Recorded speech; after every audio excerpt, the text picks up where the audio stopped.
नमः शिवाय। ओम नमः शिवाय। ओम नमः शिवाय।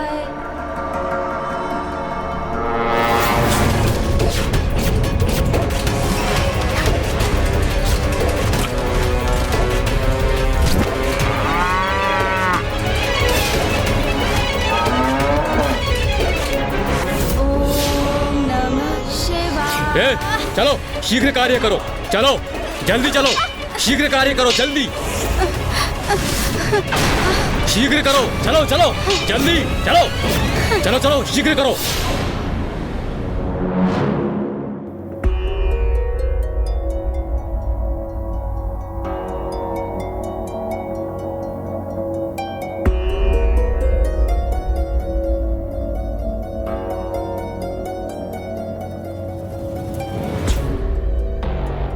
गणेश, क्या हुआ अनुज?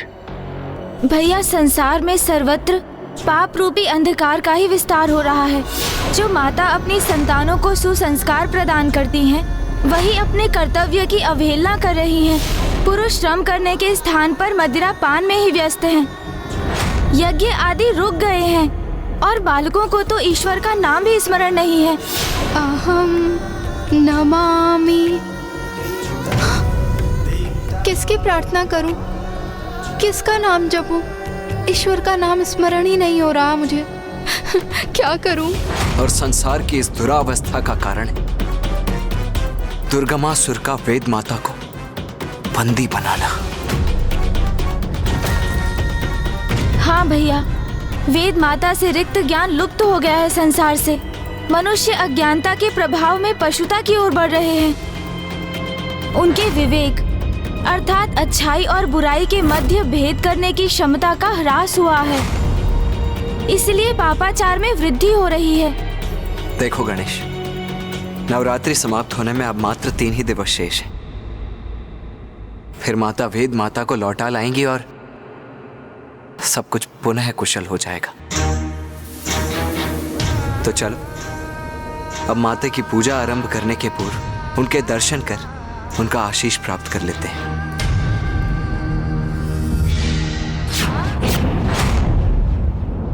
माता, आज हम महाराज देवोदास और महारानी सरला को आपके सप्तम रूप की कथा सुनाने जा रहे हैं। हमें आशीष दीजिए कि हम ये कार्य भली भांति संपन्न कर सकें।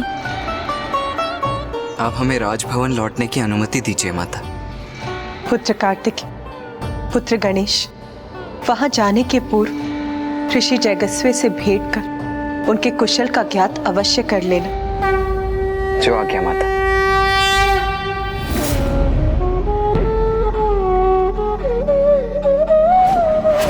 गणेश, ऋषिवर की नाड़ी में स्पंदन तो है, किंतु अत्यंत मध्यम।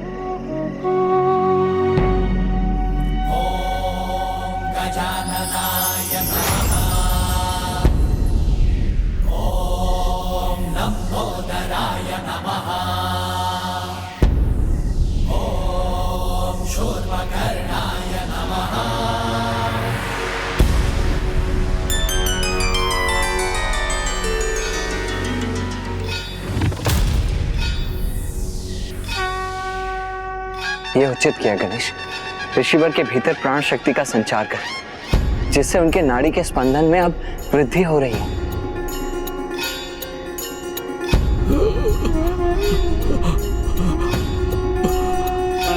महादेव, आप आ गए प्रभु।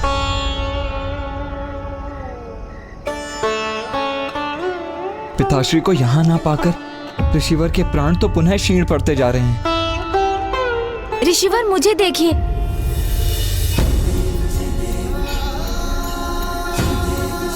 प्रथम पूज्य गणेश जी, महादेव कहाँ हैं? ऋषिवर, मुझ पर विश्वास रखिए। आपको महादेव के दर्शन अवश्य होंगे और आप अपनी पूर्ण आयु भोगेंगे। किंतु उसके लिए आपको अपने संकल्प को पूर्ण करने हेतु जीवित रहना होगा। जब महादेव मुझसे अप्रसन्न हैं, तो ऐसे जीवित रहने से क्या लाभ? किंतु अब मैं क्लांत हो चुका हूँ। तो मैं आपको प्राणायाम की विधि स्मरण कराता हूँ। जिससे आपके जीवन में नवीन ऊर्जा का संचार हो सके। और प्राणायाम से आरोह अवरोह की प्रक्रिया से व्यक्ति अपने श्वास पर नियंत्रण रख अपनी आयु एवं अपने प्राण की ऊर्जा में वृद्धि करने में समर्थ होता है। अब आप प्राणायाम का अभ्यास कर अपने प्राण को मध्यम एवं नियंत्रित गति में ले जाने का प्रयास कीजिए।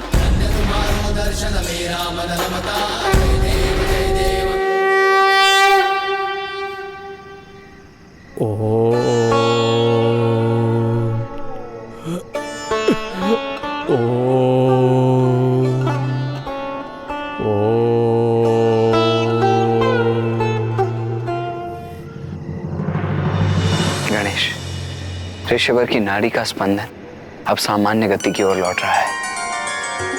जब तक वो इस प्राणायाम का अभ्यास करते रहेंगे और अपने श्वास की गति पर नियंत्रण रखेंगे, वो इसी समाधि की अवस्था में रहेंगे।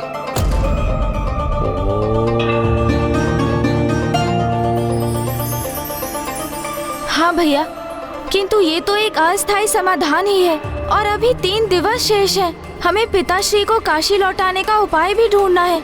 आओ गणेश, पूजा का समय हो चुका है, हमें राजभवन लौटना चाहिए अब। हाँ भैया।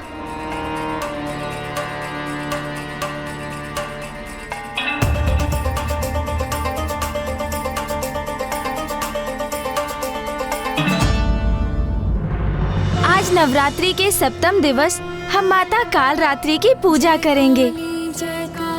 माता काल रात्रि अर्थात माता आदिशक्ति की वो रूप जो काल अर्थात मृत्यु को अपने वश में करने में समर्थ है। इस रूप में माता संसार को स्त्री की इच्छा शक्ति का परिचय देती है और ये दर्शाती हैं कि स्त्री शक्ति, भक्ति एवं तपोबल से अपने परिवार पर आए किसी भी संकट को दूर करने में सक्षम होती है, फिर वो संकट मृत्यु ही क्यों ना हो। किंतु माता का काल रात्रि स्वरूप अत्यंत भयंकर भी है। इनके शरीर का रंग गहन अंधकार के समान काला है। शीश के केश बिखरे हुए हैं और इनके कंठ में विद्युत समान चमकीली माला स्थित है।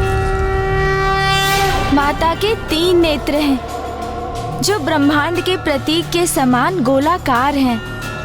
प्रत्येक नेत्र से विद्युत समान चमकीली प्रकाश किरणें प्रस्फुटित होती हैं। इनकी नासिका से श्वास प्रवाह के स्थान पर भयंकर अग्नि के समान ज्वालाएं प्रवाहित होती हैं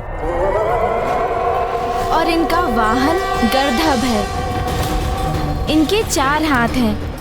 दाहिनी ओर के ऊपर वाले हाथ वर मुद्रा में रहता है और नीचे वाला हाथ अभय मुद्रा में रहता है और बाईं ओर के ऊपर वाले हाथ में लोह कंटक और नीचे वाले हाथ में खड्ग रहता है। माता काल रात्रि अज्ञानता रूपी बुराई का विनाश करती है और अपने भक्तों को वो शांति, स्थिरता एवं साहस प्रदान करती है। स्वरूप से भयंकर प्रतीत होने वाली माता काल रात्रि की पूजा का फल सदैव शुभ होता है, इसीलिए इनका एक नाम शुंभकारी भी है।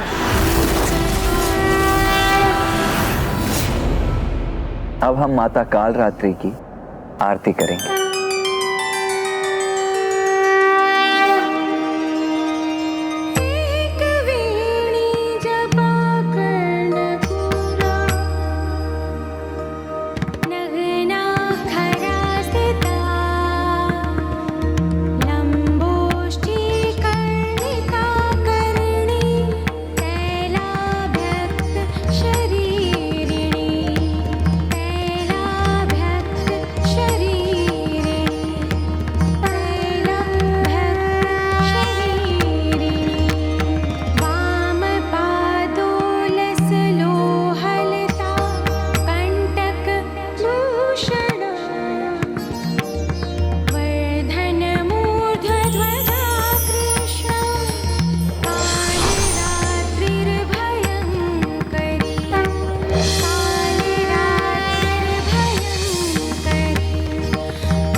वरदात्री है माँ, माता शुभ वरदात्री है माँ, माता शुभ वरदात्री।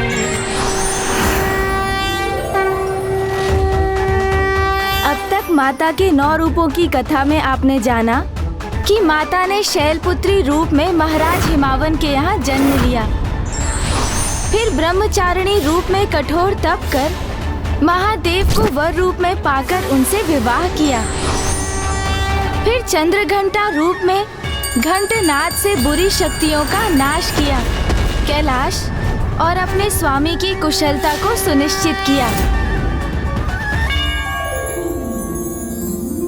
माता कुष्मांडा स्वरूप में माता ही संसार की प्राण शक्ति होती हैं और उनके स्मित हास्य से ब्रह्मांड का जन्म होता है।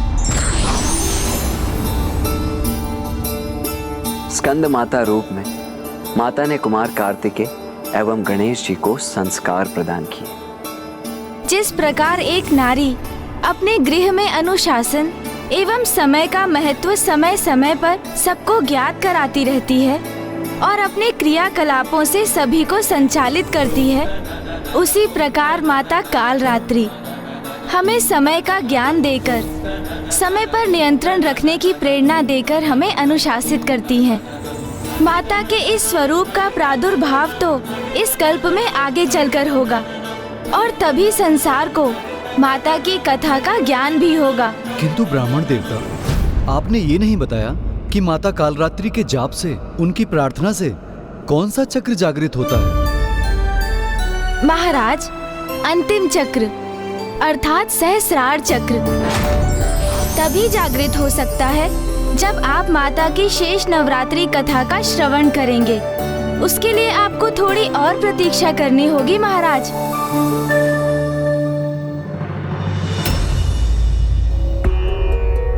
मैं और भैया भी तो उसी समय की प्रतीक्षा कर रहे हैं जब आपके समस्त चक्र जागृत हो जाएंगे और आप समझ सकेंगे कि पिताश्री का काशी लौटना कितना आवश्यक है। आज नवरात्रि का अष्टम दिवस है। आज हम माता महागौरी रूप की कथा कहेंगे। माता महागौरी, हम माता के इस रूप की कथा सुनने के लिए अति उत्सुक हैं ब्राह्मण देवता। गौर अर्थात स्वर्ण, माता का ये अद्भुत और सुंदर स्वरूप स्वर्णिम आभा से सुशोभित है।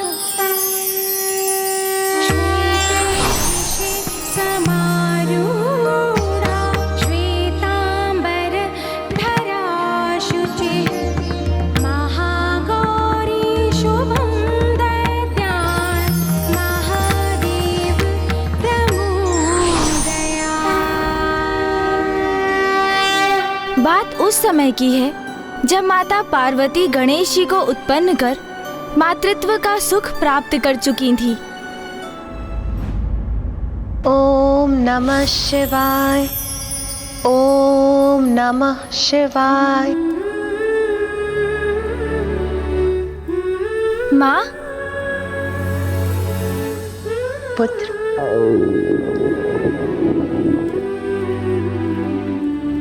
माँ, मैं अपनी पूजा संपन्न कर चुका हूँ, किंतु मुझे बहुत भूख लगी है। पुत्र, मैं अभी भोजन की व्यवस्था करती। जाओ और जाकर अपने भ्राता को भी बुला लो, तो अभी अभ्यास कर रहा होगा।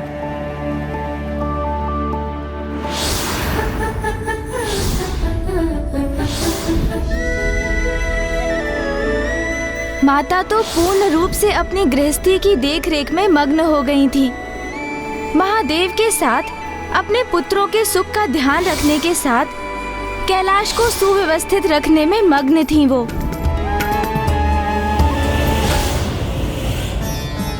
नाथ, देवी पार्वती को इतनी कुशलता से अपनी गृहस्थी संभालते देखकर देवी मैना और महाराज हिमावन को अपनी पुत्री पर कितना गर्व होगा ना।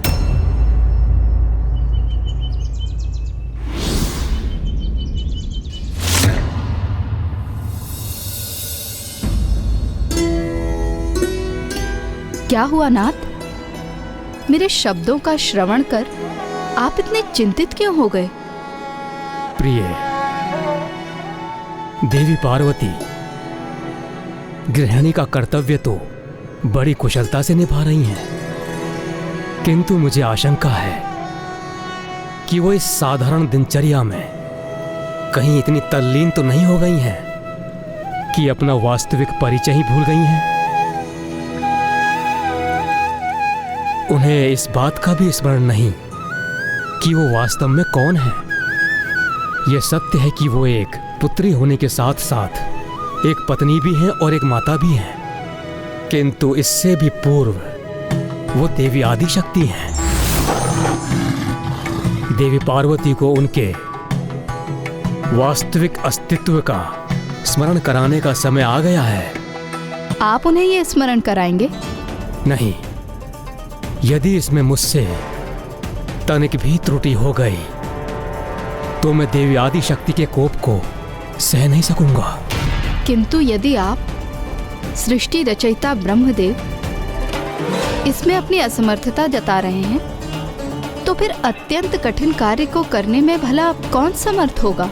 और कौन? ये तो स्वयं भोलेनाथ महादेव को ही करना होगा।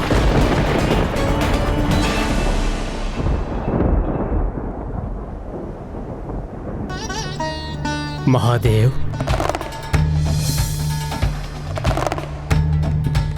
क्या हुआ ब्रह्मदेव? किस चिंता ने आपको यहाँ आने पर विवश कर दिया? महादेव, जगत कल्याण हेतु अब वो समय आ गया है जब देवी पार्वती को अपने देवी महागौरी रूप में प्रकट हो जाना चाहिए। ब्रह्मदेव, ये तो आपको भी भली भांति ज्ञात है कि देवी आदिशक्ति अपना दिव्य स्वरूप किसी कारणवश ही प्रकट करती हैं। जैसे यदि सृष्टि पर किसी असुर का आतंक छाया हो या उनकी संतानें किसी बड़ी संकट में हो आदि। तब ऐसा एक कारण आपको ही उत्पन्न करना होगा महादेव।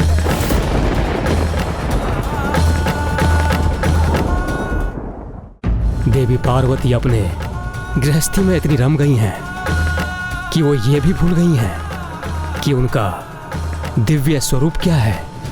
इसीलिए किसी प्रकार उनमें उत्तेजना उत्पन्न नहीं होगी। उनमें अपने दिव्य स्वरूप को धारण करने की इच्छा भी जागृत नहीं होगी। ब्रह्मदेव, स्पष्ट कहिए, आपकी मुझसे क्या अपेक्षा है?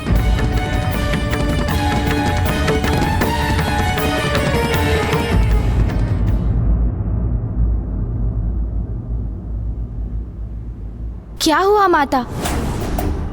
आप अचानक इतनी विचलित क्यों हो गईं? ब्राह्मण देवता इतनी कठोर तपस्या कर माता ने पति रूप में महादेव का सानिध्य प्राप्त किया और फिर संतान प्राप्ति के मार्ग में भी उन्होंने इतनी बाधाओं का सामना किया, और अब जब माता को कुमार कार्तिकेय और गणेश जी के रूप में संतान सुख की प्राप्ति हुई और उनका जीवन एक पूर्णता प्राप्त कर चुका था, तो उनके द्वारा एक गृहिणी के दायित्व को निभाने में अनुचित क्या था? माता, इसमें तो कुछ भी अनुचित नहीं है। वैसे भी एक गृहिणी का कर्तव्य तो अत्यंत कठिन होता है, किंतु सत्य तो ये भी है कि माता जगत जननी है, माता आदि शक्ति है, और उनकी दया दृष्टि एवं स्नेह की आवश्यकता तो इस संपूर्ण संसार को है। समय समय पर दुष्ट शिक्षण एवं शिष्ट रक्षण हेतु माता को अपने दिव्य रूपों में प्रकट होना अनिवार्य होता है।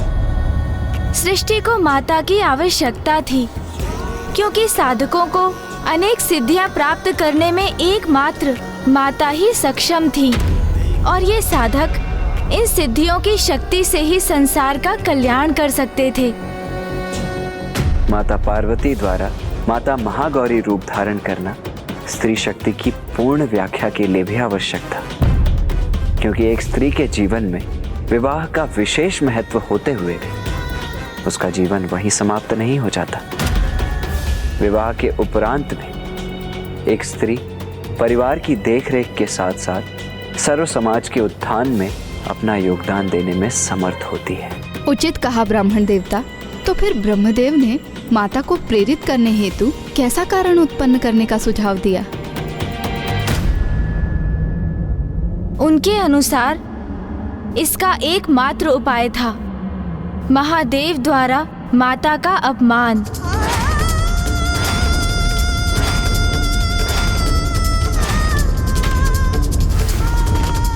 निंदा, निंदा।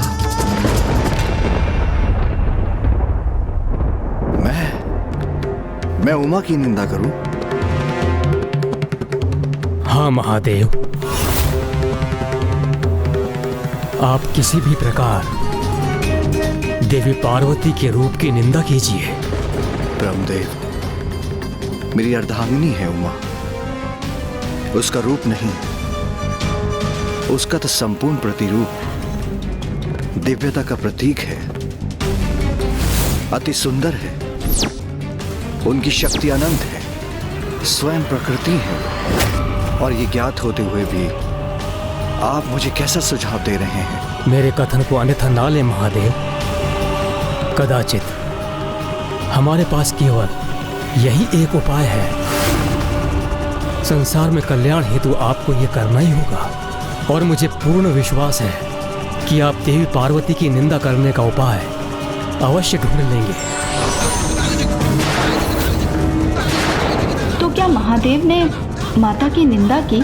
उन्होंने इस परिस्थिति को कैसे संभाला ब्राह्मण देवता? माता पार्वती को स्वयं से विलग करने का महादेव के समक्ष यही एक सर्वोत्तम उपाय शेष था, जो उन्होंने अपने अनुसार उचित आशय से किया। किंतु अगले ही क्षण उनके कहे का कुछ ऐसा परिणाम निकलेगा उन्होंने सोचा भी नहीं था।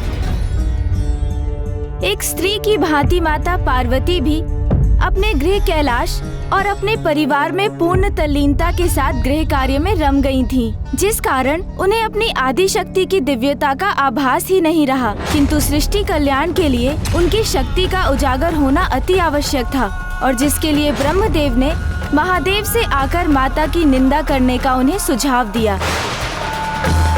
ब्रह्मदेव, मेरी अर्धांगिनी है उमा,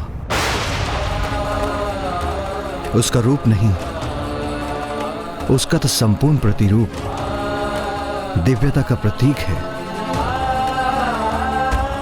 और ये ज्ञात होते हुए भी आप मुझे कैसा सुझाव दे रहे हैं? मेरे कथन को अन्यथा ना ले महादेव। कदाचित हमारे पास केवल यही एक उपाय है, क्योंकि हम जिनसे अत्यधिक स्नेह करते हैं उनके शब्द हमें उतना ही प्रभावित करते हैं।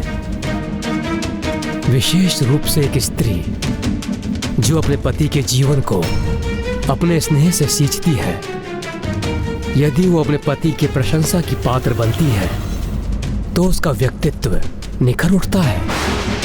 अन्यथा एक तिरस्कृत पुष्प के समान उसका व्यक्तित्व मुरझा उठता है, और वो अपने और अपने परिवार के प्रति उदासीन हो जाती है।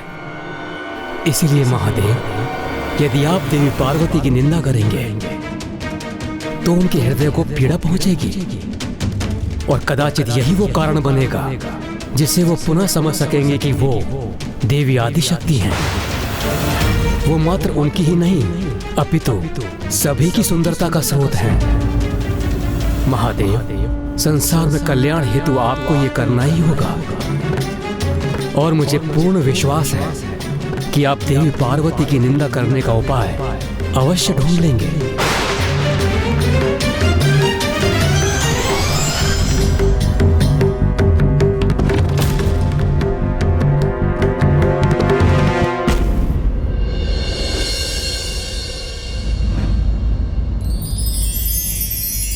सूरज संजम के माथे पर कुमकुम का मंगल टीका, ऐसी शोभा देख के सृष्टि का लगता हर रंग फीका।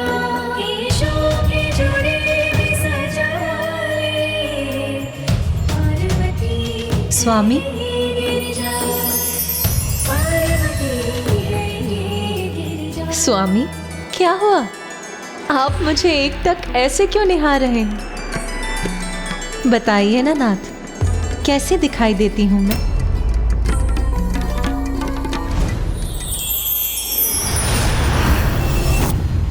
लीजिए महादेव, स्वयं देवी पार्वती ने आपको अवसर प्रदान किया है, लाभ उठा लीजिए।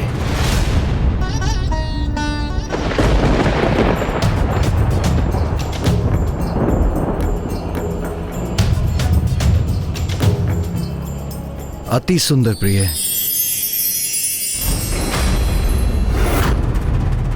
चलिए, मैंने अपनी प्रशंसा तो सुन ली, अब आप ये फल ग्रहण कीजिए। मैं चलती हूँ, मुझे कुछ और कार्य पूर्ण करने हैं।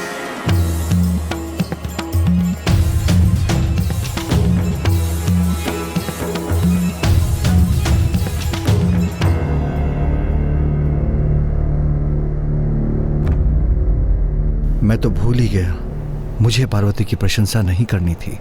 ब्रह्मदेव ने कहा था। हमारे पास केवल यही एक उपाय है, आप किसी भी प्रकार देवी पार्वती के रूप की निंदा कीजिए। किंतु जिस पार्वती में मुझे पवित्रता और सौंदर्य ही दिखाई देते हैं, उसकी निंदा कर उसका अपमान कैसे करूं मैं? ब्रह्मदेव ने महादेव को एक बहुत बड़ी दुविधा में डाल दिया। बड़े से बड़े असुर का संहार तो महादेव बड़ी सहजता और सरलता से कर देते, किंतु माता का अपमान उनके लिए बहुत कठिन था। किंतु महादेव को यह ज्ञात था कि वो वचन दे चुके हैं, इसीलिए अब उन्हें ऐसा करना ही था।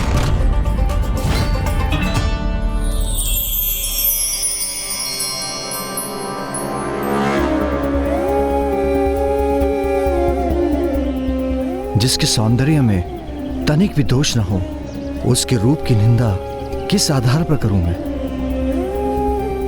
चंद्रमा के समान शीतलता प्रदान करने वाली जिसकी दिव्य आभा है, उसमें कोई दोष कैसे निकालूं मैं? चंद्रमा में तो एक दोष है भी, वो छाया। तो क्या पार्वती की दिव्यता में एक छाया का उल्लेख करूं मैं?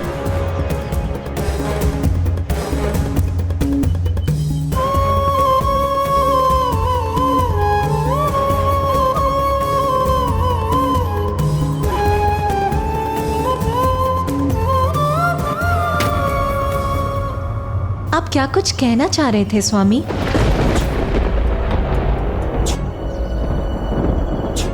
हाँ, मैं कहना चाह रहा था कि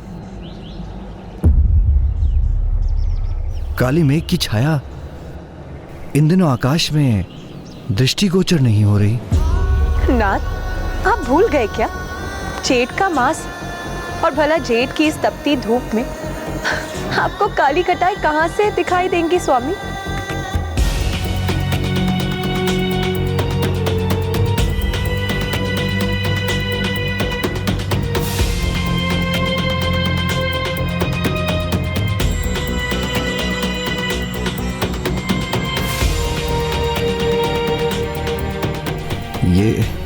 ये कार्य मुझसे नहीं हुआ।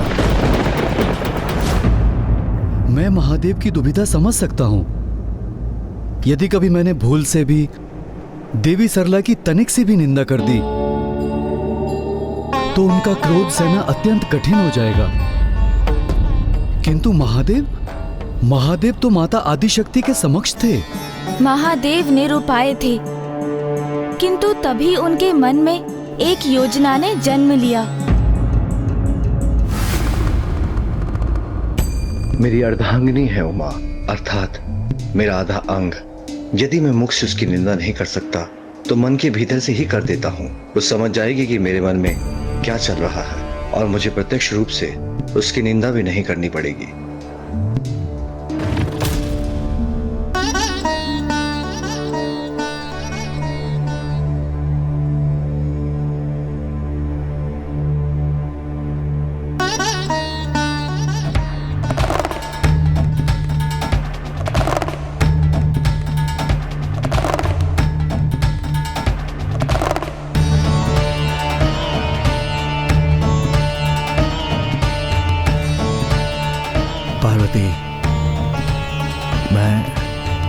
मुझे तुम्हारी दिव्यता में दोष दिखाई देने लगा है।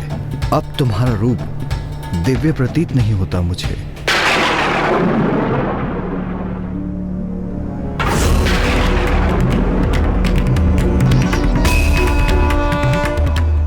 आपने कुछ कहा स्वामी? नहीं, मैंने तो कुछ नहीं कहा। मैं तो कब से शांत हूं प्रिय।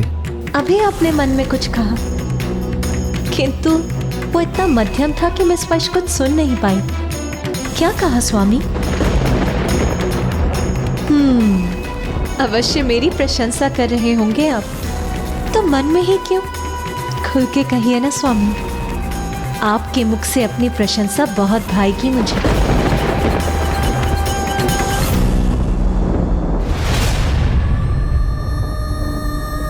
नाथ, अपने पति के मुख से अपनी प्रशंसा सुनने के लिए लालायित देवी पार्वती को जब ये ज्ञात होगा कि महादेव मन ही मन उनकी निंदा कर रहे थे,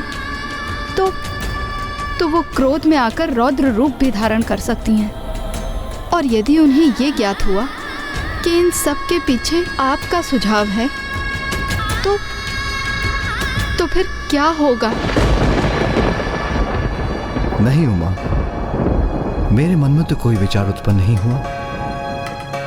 लाइए, आप मुझे पान दे दीजिए। अवश्य दूंगी स्वामी, किंतु उसके पूर्व आपके मन में जो विचार है, आप मुझे वो बताइए। आप मुझसे छिपा क्यों रहे हैं स्वामी? आपके मन में जो भी है उसे मुझसे साझा करने में इतना संकोच क्यों कर रहे हैं आप? कहिए ना नाथ। बालकों के समान हट मत करो प्रिय। मैंने कहा ना, मेरे मन में कोई विचार नहीं था। मुझे क्षमा कीजिए नाथ, किंतु आज के पूर्व आपने मुझसे कुछ भी नहीं छिपाया, तो फिर आज इतना संकोच क्यों कर रहे हैं आप?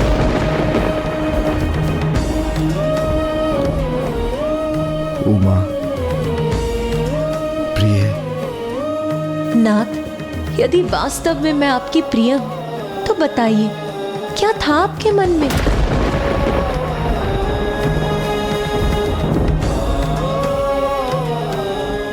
समझ गई।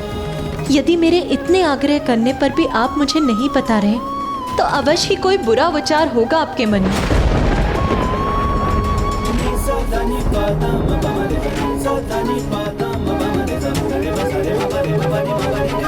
व्यक्ति की जिज्ञासा यदि एक बार जागृत हो जाए, फिर तो वो सत्य ज्ञात होने पर ही शांत होती है। माता सत्य सुनने की प्रतीक्षा में अशांत हो रही थीं और उन्होंने स्वयं ही इसका उपाय करने का निर्णय लिया। तो आप मुझे कुछ नहीं बताएंगे स्वामी?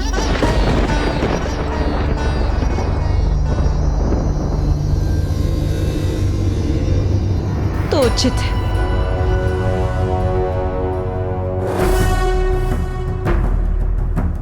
स्वामी, यदि मुझसे कुछ छिपा रहे हैं तो अवश्य वो महत्वपूर्ण होगा। मैं स्वयं ही आपके मन में कहीं बात जान लेती हूँ। मुझे तुम्हारी दिव्यता में दोष दिखाई देने लगा है। अब तुम्हारा रूप दिव्य प्रतीत नहीं होता। दिव्य प्रतीत नहीं होता।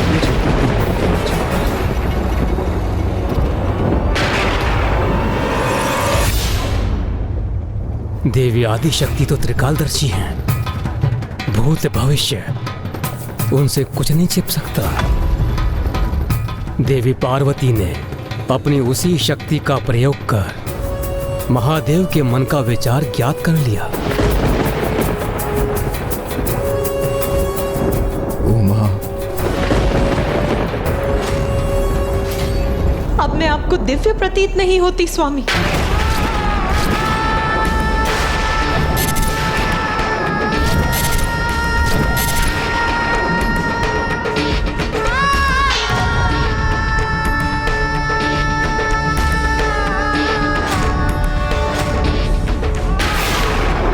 धिक्कार है मुझे और मेरे अस्तित्व को। मुझे विश्वास था कि आप मुझे मेरे हर रूप में स्नेह करते हैं।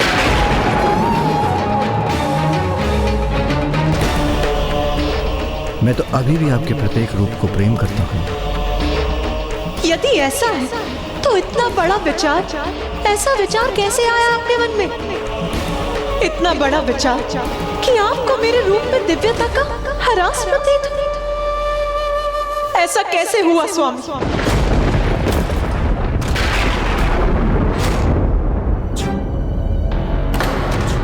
स्पर्श मत कीजिए मेरा स्वामी।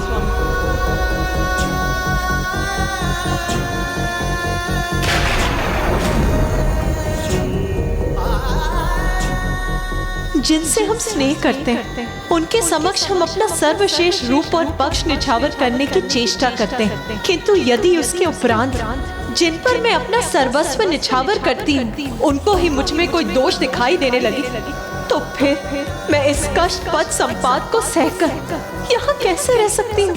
प्रिय, एक छोटी सी बात को इतना बड़ा मत बनाओ। जो तुम सोच रही हो वो सत्य नहीं है। सत्य नहीं? कैसे सत्य नहीं है? आपके लिए ये छोटी बात हो सकती है, किंतु आप तो मेरे लिए मेरा संसार है, मेरे सर्वस्व है। और यदि आपके लिए ही मैं अप्रिय हो गई तो मैं यहाँ रहकर अपनी उपस्थिति से आपको कष्ट नहीं दूंगी। चली जाऊंगी मैं यहाँ से, चली जाऊंगी मैं यहाँ से। अब एक क्षण भी यहाँ नहीं रुकूंगी मैं।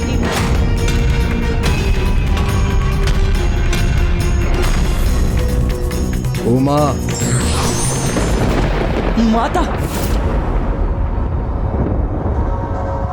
माँ कहाँ चली गई पिताश्री?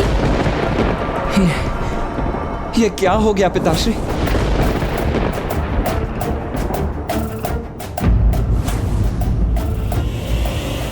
तो क्या माता पार्वती कैलाश छोड़कर चली गईं? किंतु कहाँ गई वो और क्या किया उन्होंने? और फिर वो कैलाश लौटी कैसे?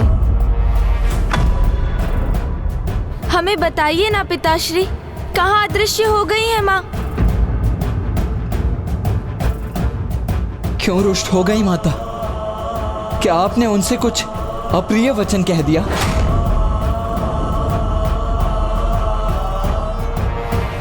हाँ पुत्र, मैंने तुम्हारी माँ की निंदा की है। क्या? निंदा की? वो भी माँ की? किंतु क्यों? तुम्हारे इस प्रश्न का उत्तर तो ब्रह्मदेव ही दे सकते हैं।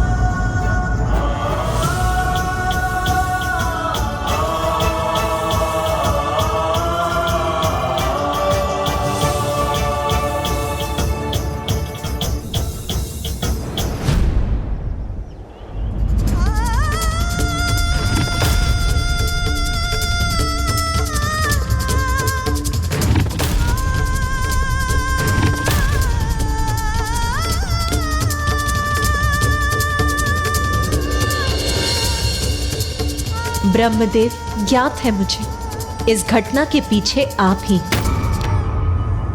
तो अब मैं भी आपको इसके लिए एक उचित उपहार दूंगी। अब आपकी ही तपस्या कर, आपको प्रसन्न कर, आप ही से वरदान प्राप्त कर मैं अपना एक अत्यंत दिव्य रूप प्रकट करूंगी। ओम ब्रह्मदेवाय नमः। ओम ब्रह्मदेवाय नमः। ओम ब्रह्मदेवाय नमः। ओम ब्रह्मदेवाय नमः। ओम ब्रह्मदेवाय नमः। ओम ब्रह्मदेवाय नमः।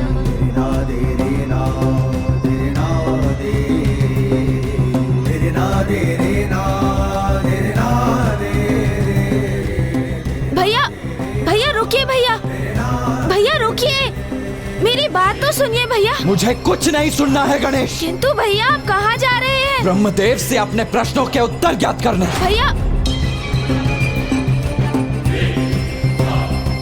क्रोध के आवेश में भैया ऐसे ही नहीं रुकेंगे, मुझे बलपूर्वक इनको रोकना ही होगा।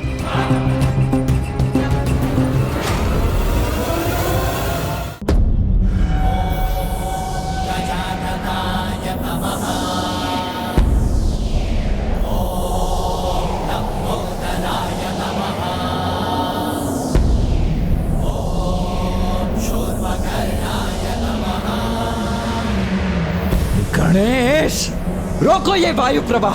क्षमा कीजिए भैया, किंतु इस समय आपको रोकने का यही मात्र एक उपाय है।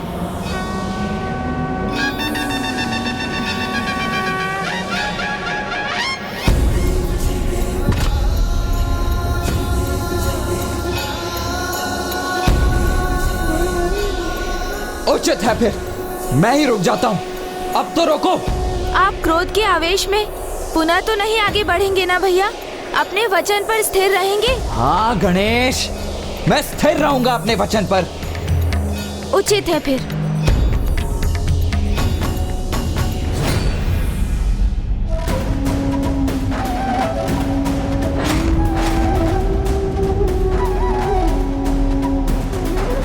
भैया गणेश, मैं फूफा जी ब्रह्मदेव का अपमान नहीं करना चाहता हूँ।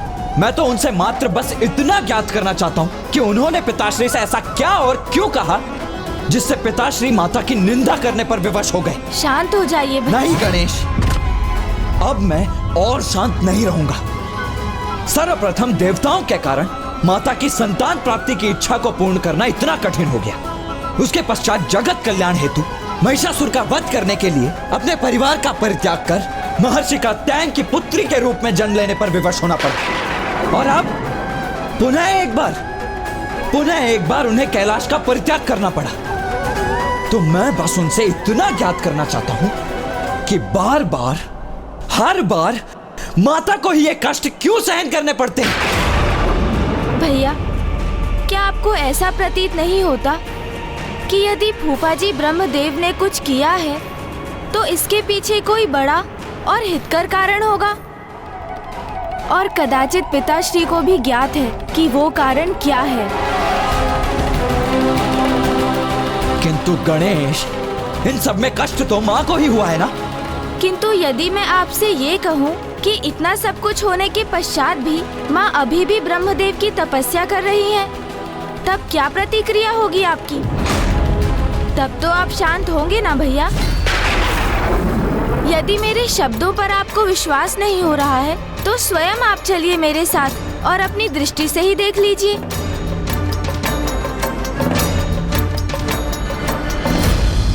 ओम ब्रह्मदेवाय नमः। ओम ब्रह्मदेवाय नमः। ओम ब्रह्मदेवाय नमः। सर्वे भवन्तु सुखिनः, सर्वे सन्तु निरामया, सर्वे भद्राणि पश्यन्तु मा कश्चित् दुःखभाग् भवेत्। ओम शान्तिः शान्तिः।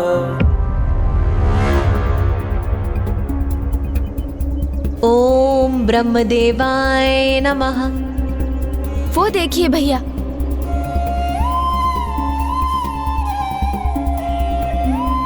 जब माँ स्वयं ब्रह्मदेव की उपासना कर रही हैं, तो फिर इसमें हमारा हस्तक्षेप भला कहाँ उचित है?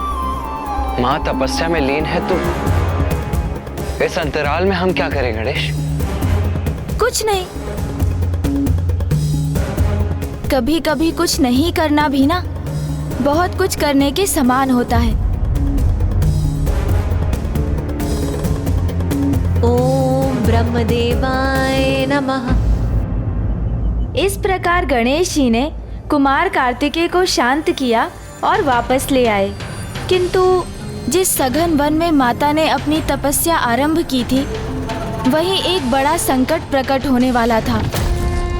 सर्वे भवन्तु सुखिनः, सर्वे सन्तु निरामया, सर्वे भद्राणि पश्यन्तु मा कश्चित् दुःखभाग् भवेत्।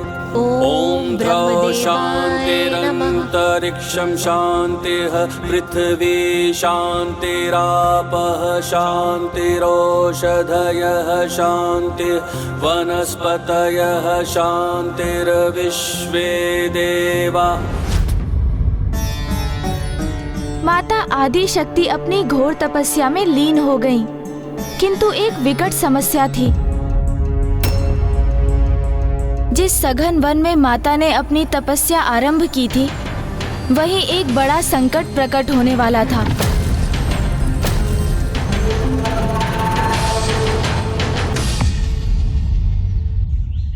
जहां माता तप कर रही थी, उसी वन में एक निशाचर का वास था। जो आखेट कर वन्य पशुओं का संहार कर उन्हें अपने आहार बनाने हेतु एक सिंह का रूप धारण करता था। वो सिंह जो अब विशालकाय पशुओं से संघर्ष करने में समर्थ तो नहीं रहा था, किंतु वो अभी भी नन्हे पशु पक्षियों का आखेट करता था।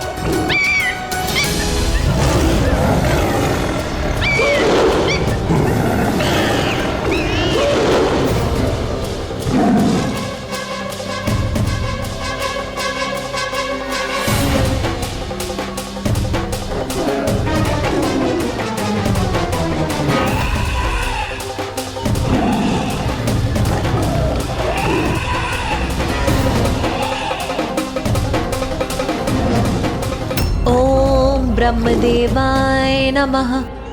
ओम ब्रह्मदेवाय नमः। ओम ब्रह्मदेवाय नमः। और फिर एक दिवस वो सिंह उसी स्थान पर पहुंच गया जहां माता पार्वती अपने तप में लीन थीं। उस सिंह की दृष्टि मां पर पड़ी तो उसे उनमें उत्तम आहार दिखाई दिया और उसने निर्णय ले लिया कि इस स्वर्णिम अवसर का वो पूर्ण लाभ उठाएगा। ओम ब्रह्मदेवाय नमः।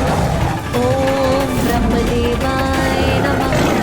ओम ब्रह्मदेवाय नमः। ओम ब्रह्मदेवाय नमः।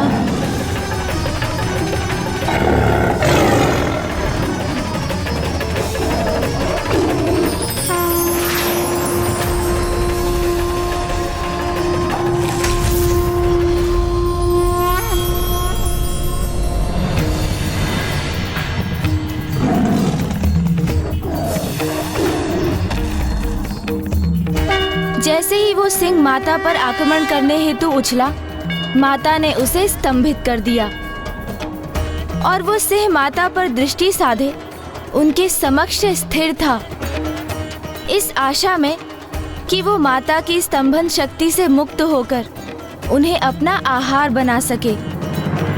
किंतु वो माता की शक्ति का कहाँ सामना कर सकता था, इसलिए वहीं उसी प्रकार उसे खड़े होने पर विवश होना पड़ा। किंतु अब धीरे धीरे माता की तपस्या उग्र होने लगी। ओम ब्रह्मदेवाय नमः। ओम ब्रह्मदेवाय नमः। ओम ब्रह्मदेवाय नमः। ओम ब्रह्मदेवाय नमः। ओम ब्रह्मदेवाय नमः। ओम ब्रह्मदेवाय।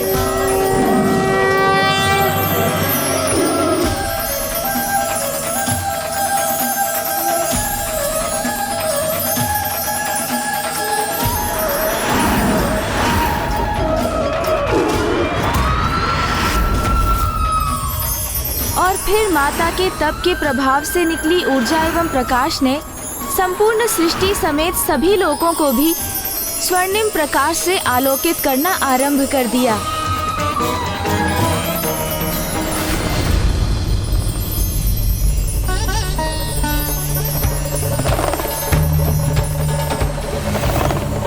और फिर माता की उसी अलौकिक ऊर्जा शक्ति का प्रभाव उस सिंह पर भी पड़ा।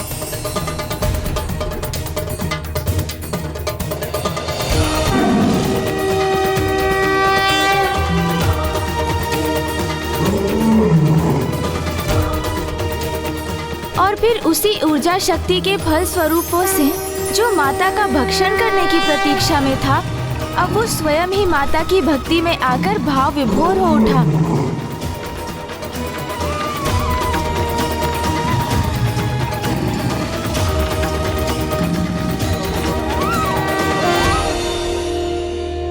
ओम ब्रह्मदेवाय नमः। ओम ब्रह्मदेवाय नमः। माता पार्वती को ये आभास हो गया कि वो सिंह उनके प्रति भक्ति भाव धारण कर मन ही मन में उनकी उपासना कर रहा है, और माता ने उसे अपनी कृपा दृष्टि से देखा। इतना विशाल हृदय था माता का। अपनी पूर्ण दिव्यता प्राप्त कर अपने दिव्य स्वरूप को प्रकट करने हेतु तपस्या में लीन थी वो, किंतु फिर भी उस सिंह की भक्ति से प्रभावित होकर उन्होंने उस पर दया की, उसे अपना शरणागत बनाकर उसके स्वभाव को ही परिवर्तित कर दिया। माता ने उसे शरण देकर यह प्रमाणित कर दिया कि भयंकर से भयंकर जीव भी अपनी पूर्ण भक्ति भाव से अपने हिंसक प्रवृत्ति को त्याग कर सरल एवं कोमल स्वभाव धारण कर सकते हैं। और मनुष्य और पशु का तो एक दूसरे के प्रति शत्रुवत भाव रखने का कोई औचित्य ही नहीं है, क्योंकि वो तो एक साथ इस जगत में शांतिपूर्वक वास कर सकते हैं। माता की कृपा से उस सिंह की सभी मलिनता मिट गई, उसकी भूख, उसकी स्वाभाविक दुष्टता मिट गई और वो माता का भक्त बन उनकी सेवा करने के लिए प्रेरित हुआ और उनके तप में कोई बाधा ना डाल सके, इसलिए वो वहीं स्थित रहकर उनकी सुरक्षा को सुनिश्चित करने लगा। ओम ब्रह्मदेवाय नमः। सर्वे भवन्तु सुखिनः, सर्वे सन्तु निरामया, सर्वे भद्राणि पश्यन्तु मा कश्चित् दुःखभाग् भवेत्।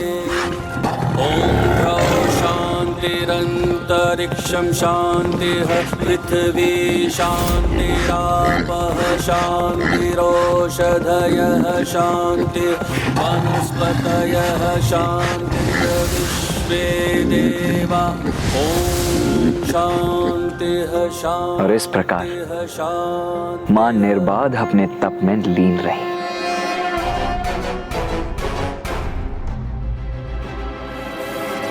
ये दृष्टि बाधित करने वाली स्वर्णिम ऊर्जा तो माता पार्वती की तपस्थली की ओर से आ रही है। हाँ इंद्रदेव, माता की तपस्या तो और उग्र हो गई है,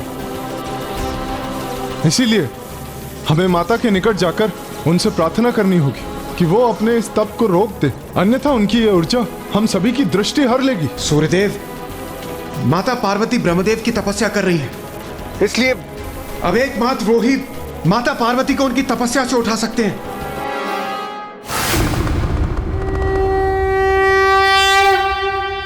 भैया, प्रतीत होता है कि माँ की परीक्षा अपने चरम पर पहुंच गई है।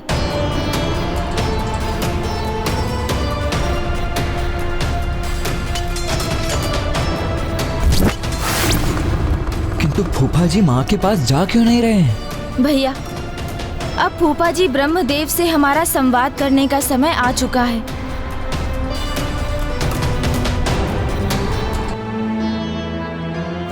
ओम ब्रह्मदेवाय नमः। ओम ब्रह्मदेवाय नमः। सर्वे भवन्तु सुखिनः, सर्वे सन्तु निरामया, सर्वे भद्राणि पश्यन्तु मा कश्चित् दुःखभाग् भवेत्। ब्रह्मदेवाय नमः। ॐ शान्तिरन्तरिक्षं स्वामी, शान्तिः। देवी पार्वती की तपस्या से उत्पन्न ऊर्जा के कारण मैं वीणा वादन करने में असमर्थ हो रही हूँ। ओम शान्तिः शान्तिः शान्तिः।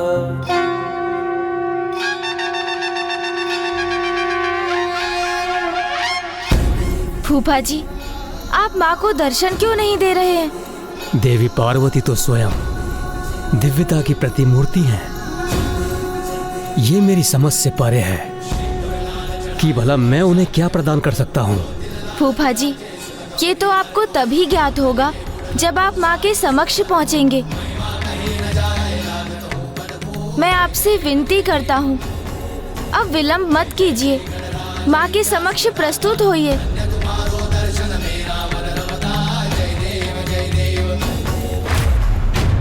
ओम ब्रह्मदेवाय नमः। ओम ब्रह्मदेवाय नमः। ओम ब्रह्मदेवाय देवी पार्वती, नमः।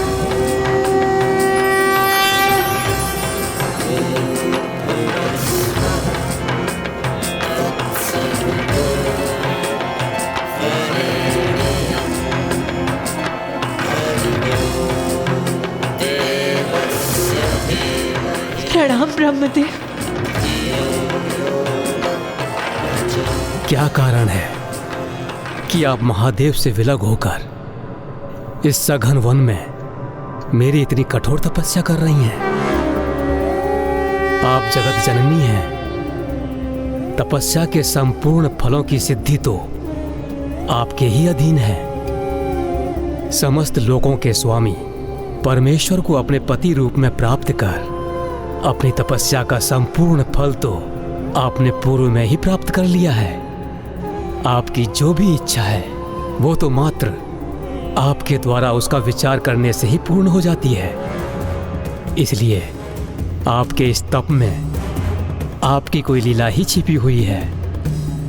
तो मुझे बताइए देवी पार्वती, इस तपस्या के पीछे क्या मनोरथ है आपका? ब्रह्मदेव, सृष्टि के आदि काल से समस्त प्रजाओं में प्रथम होने के कारण आप मेरे ज्येष्ठ पुत्र हो। फिर प्रजा की वृद्धि होने हेतु आपके ललाट से महादेव के रुद्र रूप का प्रादुर्भाव हुआ। तब आप मेरे पति के पिता, मेरे श्वसुर होने के कारण गुरुजनों की कोटि में भी आ गए। और जब मैं इसका विचार करती हूँ कि मेरे पिता स्वयं गिरिराज और मेरे पूर्व जन्म के पिता प्रजापति दक्ष आपके पुत्र हैं, तब तो आप मेरे लिए साक्षात पितामह के स्थान पर हुए। लोक पितामह। इस प्रकार आप मेरे लिए मेरी लोक यात्रा के विधाता हैं।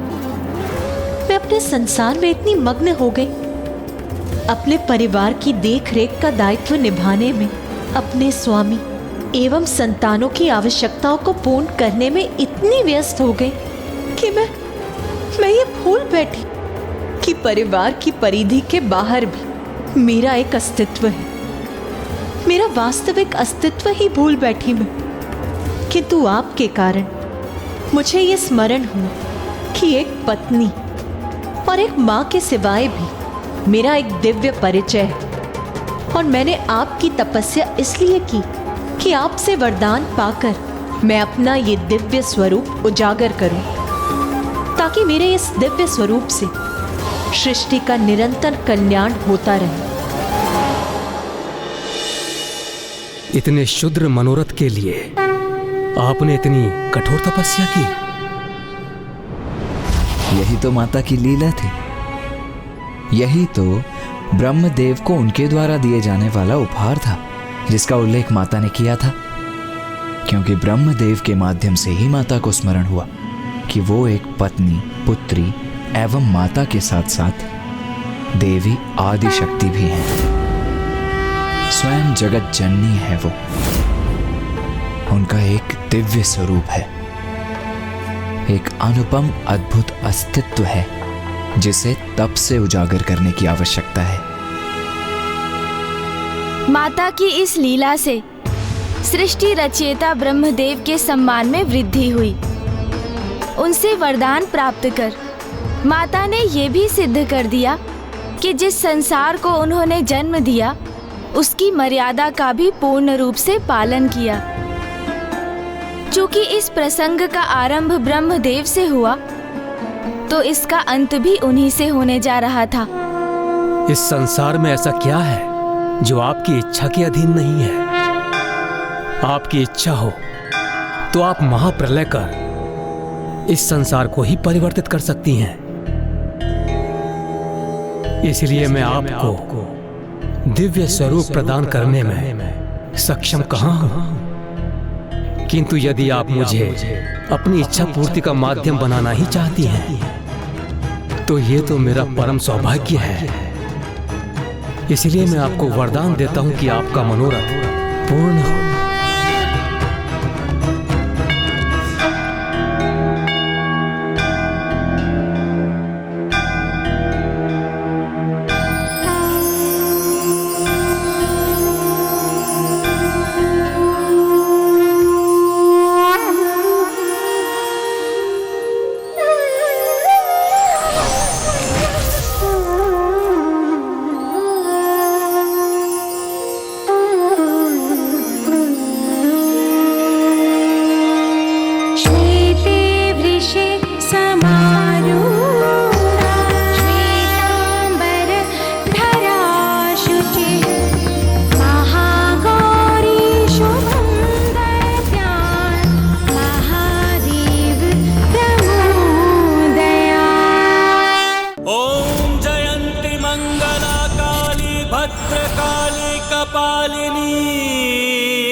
क्षमा शिवा धात्री स्वाहा स्वधा नमोस्तुते। माता, आपके दिव्य स्वरूप के दर्शन प्राप्त कर हम धन्य हुए। वेद वसन मुख उज्ज्वल अनुपम देवी तू महागौरी, शिव ने रूप दिया देवी को माता कल्याणकारी। हे माँ माता कल्याणकारी, हो माँ माता कल्याणकारी। माँ हो माँ।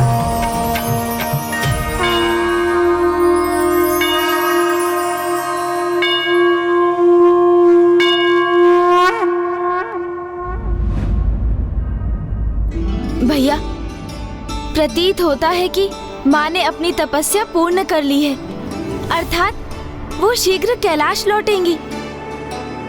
हाँ गणेश,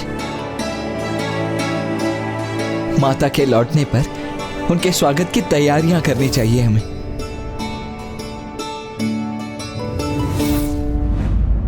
माता, आपके इस गौरी स्वरूप की आवश्यकता पूरे संसार को थी।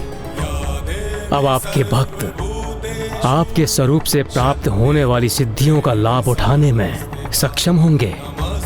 मेरा महागौरी स्वरूप इस बात का प्रतीक होगा कि एक स्त्री को गृहस्थी के उत्तरदायित्व संभालते हुए भी अपने स्वयं के स्वतंत्र अस्तित्व को नहीं भूलना चाहिए। माता, अब आप अतिशीघ्र कैलाश लौटिए। महादेव, गणेश, कार्तिकेय आपसे अलग होने के कारण अत्यंत दुखी हैं। सोमनंदी,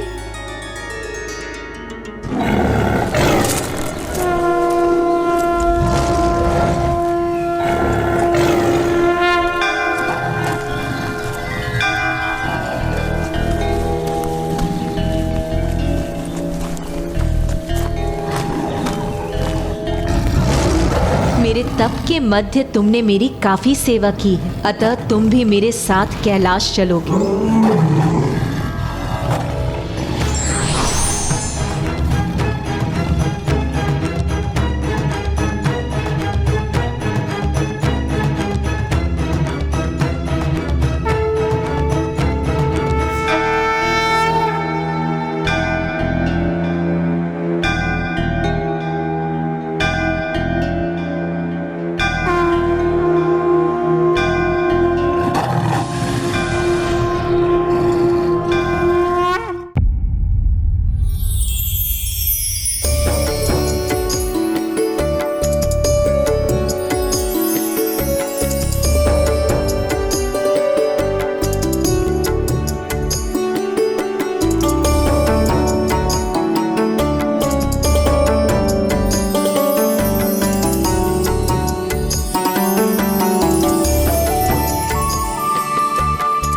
ओहो भैया,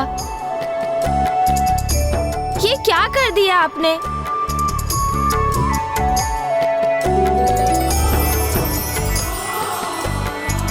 ध्यान से भैया, मेरी इतनी सुंदर रंगोली को ढककर उसकी शोभा को क्षीण मत कीजिए। गणेश, तुम्हारी रंगोली सुंदर अवश्य है, किंतु इन लाल पुष्प पंखुड़ियों से अधिक नहीं, जो मैं माँ के लिए बिछा रहा हूँ। अच्छा, ये बात है।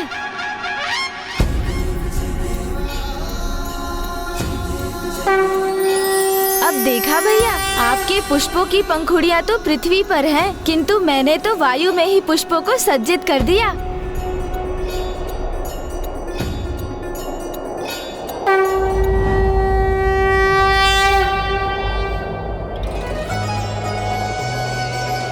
रुकिए सोमनंदी जी, अब हम कैलाश की सीमा पर पहुंच चुके हैं। अब मुझे भी इस पवित्र भूमि को छूने का अवसर दे दीजिए, जिससे मैं अपने प्रत्येक पद से कैलाश की पावन भूमि का स्पर्श कर हर्षित हो सकूं।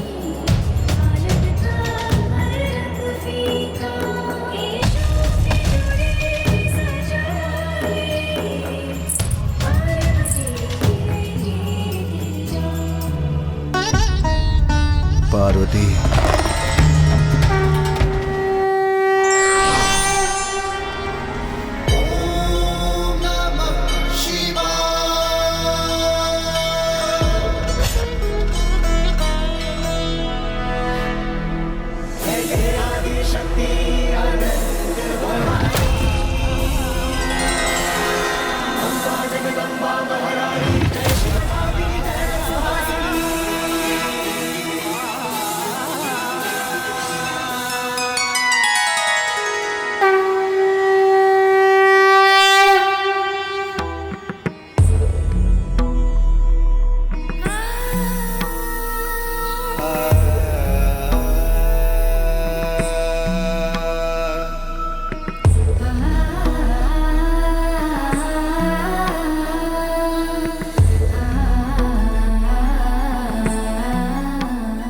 पार्वती, तुम्हारी ये दिव्य ऊर्जा से परिपूर्ण तुम्हारा ये रूप तो अत्यंत मनोहर है।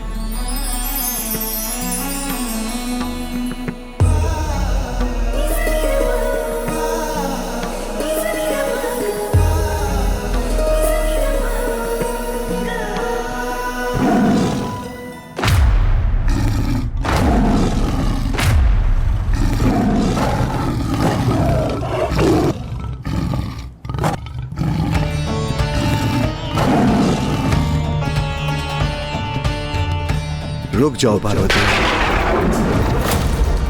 तुम कैलाश में प्रवेश नहीं कर सकती।